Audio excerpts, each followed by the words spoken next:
Alors aujourd'hui, on va s'intéresser au travail du sabre. Donc je vais essayer de présenter les fondamentaux au niveau de la saisie du sabre, le maniement du sabre, les coups piqués. On peut dire que c'est un cours qui est commun avec le Iaido et le Kenjutsu, puisqu'on va retrouver les mêmes éléments fondamentaux dans les deux disciplines.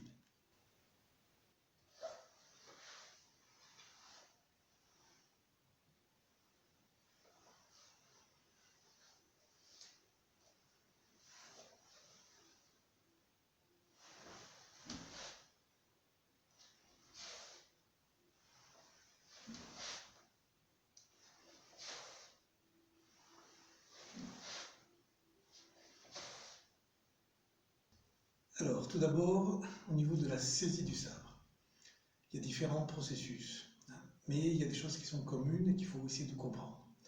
Il y a beaucoup d'erreurs qui sont commises par les pratiquants d'arts martiaux dans la saisie du sabre, parce qu'ils ne pratiquent pas suffisamment le sabre. Ce n'est pas un reproche, mais c'est important de comprendre les signes extérieurs qui sont observables et qui sont révélateurs d'une pratique ou non. Donc déjà dans la saisie du sabre, on appelle Tenouchi la manière de saisir le sabre. Il existe différentes écoles. Il existe des écoles où les mains sont plutôt resserrées sur le manche. Ça permet une certaine facilité de mouvement, une certaine mobilité. Il y a des écoles où on va retrouver le petit doigt à la limite de rupture de saisie et l'autre main devant. Il y a des écoles où on va venir juste enrouler le bout de la tsuka, donc de la poignée, enroulé autour du petit doigt. Au niveau des mains, il n'y a pas de gyakute, c'est-à-dire une saisie serrée au niveau de la poignée en touchant la garde. Donc en général, c'est plus en ouverture. Au niveau des mains, donc comme si les mains étaient plutôt dans un plan incliné et au-dessus du sabre, pas latéral. On arme, on coupe, on arme, on coupe, on arme, on coupe, on peut piquer. Il faut donc veiller à avoir un bon tenouchi, même à partir d'une position rengainée pour passer une position dégainée. C'est relativement important et en fait, on va trouver un équilibre entre la saisie, le sabre et le corps. Quelque chose d'un peu trop fermé, ça peut exister, mais c'est dans des positions de mouvement de combat, par exemple, où on refuse, où on absorbe, où on refuse le combat, par exemple. On va commencer avec Kiri Oroshi. Dans Kiri Oroshi, nous allons armer pour allonger le sabre dans un mouvement circulaire. Armer, couper. Armer, couper. Alors on parle de mouvement circulaire, mais ce n'est pas tout à fait vrai, puisque la pointe va s'allonger et ensuite elle va redescendre. Donc si on regarde bien la course que fait la pointe au niveau du sabre, on a quelque chose qui est plutôt ovale dans la longe et la descente. L'erreur commune, et qu'on retrouve souvent, c'est descendre les mains en premier, puis le sabre, avec un à-coup qui est donné à la fin. Alors ça peut couper, ça peut même faire des dégâts très graves, mortels même, mais dans ce mouvement-là, le rayon d'action dessiné par la pointe, que je reproduis ici plusieurs fois, afin d'être visualisé, est moins ample que lorsque j'allonge au niveau des bras. J'allonge un petit peu ce mouvement jusqu'à l'impact et je termine le cercle. Kiri Oroshi. Armer, couper. Armer, couper. Alors avant d'aller plus loin, on va continuer à parler un petit peu de ce qui se passe dans les mains au moment de la saisie. C'est comme au karaté, lorsqu'on veut fermer, on ne commence pas par fermer au niveau du pouce et de l'index. Ça va créer une contraction, et la contraction est un frein à l'expansion de l'énergie. Donc on va commencer par le petit doigt, puis le pouce. C'est la même chose pour un sabre. On va commencer par le petit doigt, puis on va fermer le pouce, comme si on faisait des arpèges à la guitare, ou au piano peut-être. Et on passe. Donc il y a une certaine liberté de mouvement entre le petit doigt et la main, mais aussi éventuellement entre le pouce et l'index. Donc il n'y a pas quelque chose de rigide, plutôt quelque chose de relativement souple, qui doit se terminer par une certaine présence au niveau du sabre, au niveau de la pointe du sabre, et plutôt par-dessus, plutôt que sur le côté, de manière à pouvoir prolonger.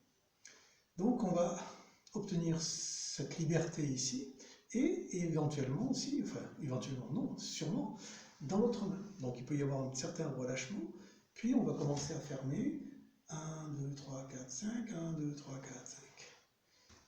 Et les deux mouvements vont faire qu'ils vont se coordonner pour s'unifier au moment de la coupe. Alors on dit que la main gauche est la main motrice, celle qui donne la force, entre guillemets, au sabre. Alors, entre guillemets, pourquoi? Parce que souvent on met trop de force, ou avec la main droite, ou avec la main gauche. La main gauche est motrice. La main droite donne la direction. C'est la main gauche qui agit. La main droite donne la direction.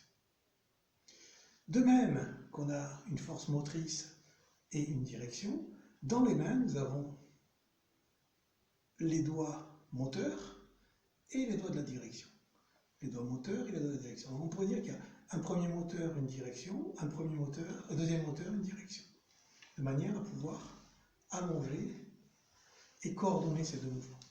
Donc maintenant que nous avons abordé ces points essentiels du Tenno-uchi, de la saisie, on va faire la différence entre Kiri Oroshi et Kiri Otoshi.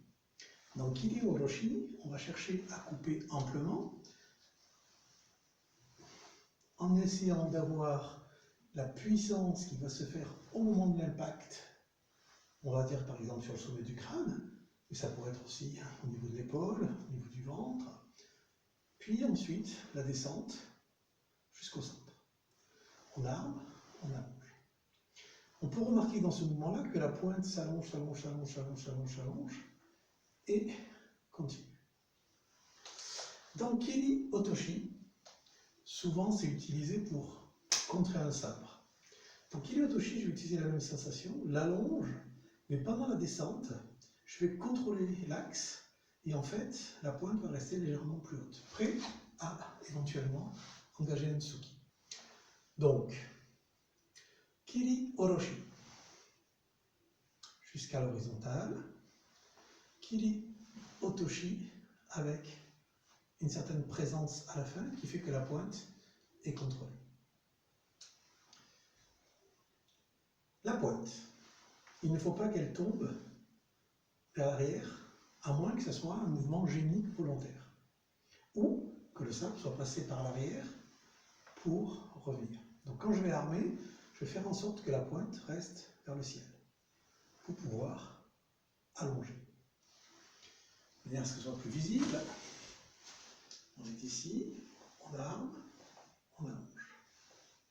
Ich, ni, san, et ainsi de suite. Donc on peut faire une série à partir de Kiri Oroshi. Kirigaishi. Kirigaishi est un mouvement très intéressant parce qu'il doit permettre un certain relâchement au niveau des doigts, des poignets, et aussi au niveau des bras. Dans Kiri Oroshi, le sabre passe sur le côté, la pointe monte, monte, monte, monte, monte, monte, puis on va revenir jusqu'au centre. Dans ce mouvement, que je vais faire dans cette position-là, comme le sabre est passé sur le côté, la pointe est plus basse que tout à l'heure. Tout à l'heure, la pointe était à peu près cette hauteur-là, et là, on va se retrouver avec une pointe relativement plus basse pour pouvoir passer. À droite, à gauche.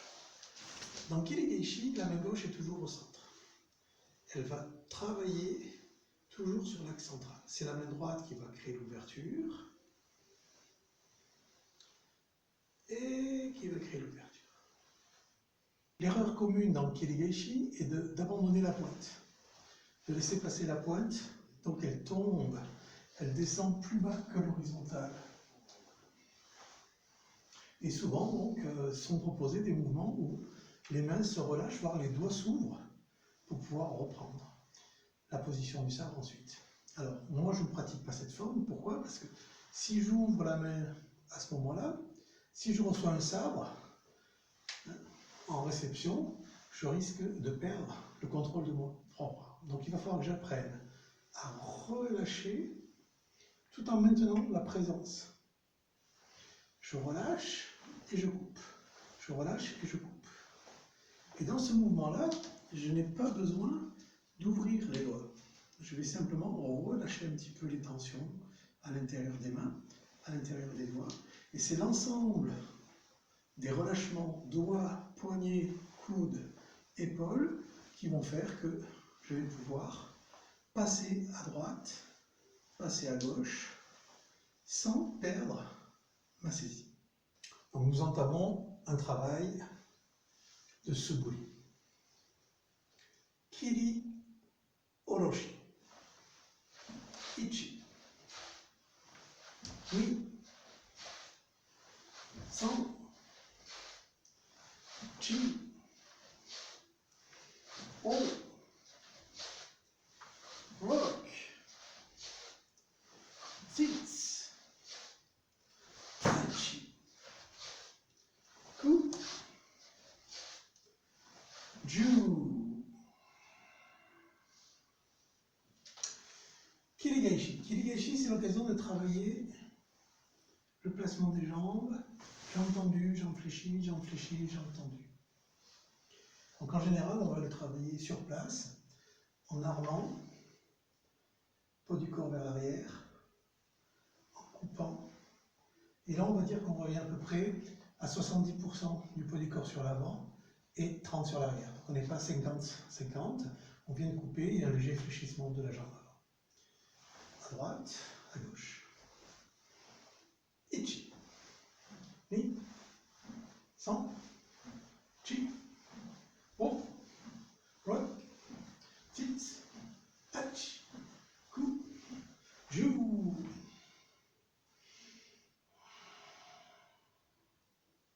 Maintenant, nous allons continuer avec Kesagiri. De la position Chudan no Kamae, je vais passer à la position Mon Gamae, absence de garde. On va venir armer sur l'axe central, engager le corps avec une rotation sur les orteils arrière, et ensuite venir couper.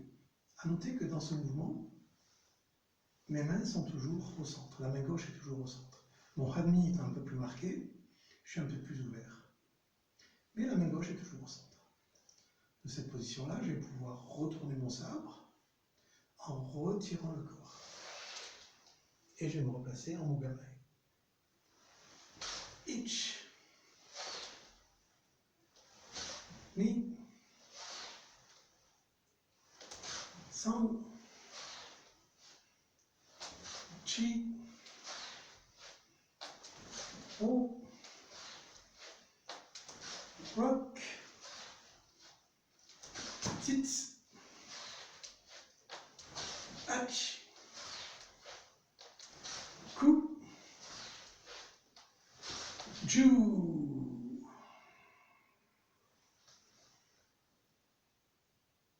Alors, nous allons continuer avec Kesagiri. Dans le Kesagiri que je viens de présenter précédemment, j'ai pu aller couper jusqu'en bas, et comme la main droite est devant la main gauche, ça ne pose aucun problème pour garder le tenouchi. Lorsque je vais venir couper de l'autre côté, si je vais plus bas, je suis obligé de casser un petit peu au niveau des mains, ou je suis obligé de incliner mon corps pour garder le tenouchi. Donc, il est essentiel de comprendre ceci. Dans ce sens-là, je peux descendre normalement. On va dire que la pointe arrive à peu près au niveau des genoux. Lorsque je coupe dans l'autre sens, je vais m'arrêter juste sous l'horizontale. Toujours la main gauche centrée. Si je vais plus bas, je suis obligé de casser les poignets ou d'incliner le corps. Aso no Kamae, Kesagi. Alors dans le Aso no Kamae, on peut discuter aussi pas mal de ça. Comment faire pour arriver à un Aso no Kamae classique, normal? Si mes coudes sont bien placés et que mon tenuchi est effectif, je n'ai plus qu'à plier le coude pour venir me placer et on va voir que l'Atsuba est à peu près au niveau du menton et la maxillaire. Je n'ai rien fait d'autre que fléchir le bras. Pas besoin de mouvement où je rajoute d'actions, d'autres actions au niveau du bras. Patte. Simplement.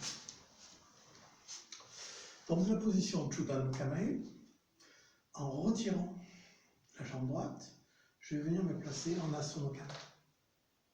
Ensuite, je vais armer, couper, et je vais m'arrêter juste sous l'horizontale.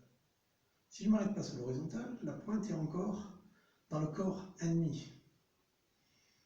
La pointe doit légèrement sortir.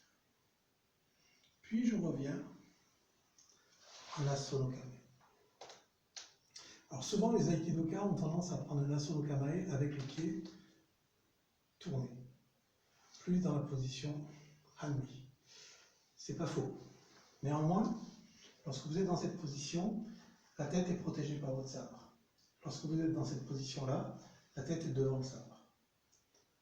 Donc tout dépend de la situation, mais dans une situation classique de travail, je suis protégé. Lorsque j'arme, j'évite que la pointe tombe vers l'avant. J'arme, je coupe. Itch. Mi. San. Chi. Ho. Rock. Tits. Hatch. Coup. Ju.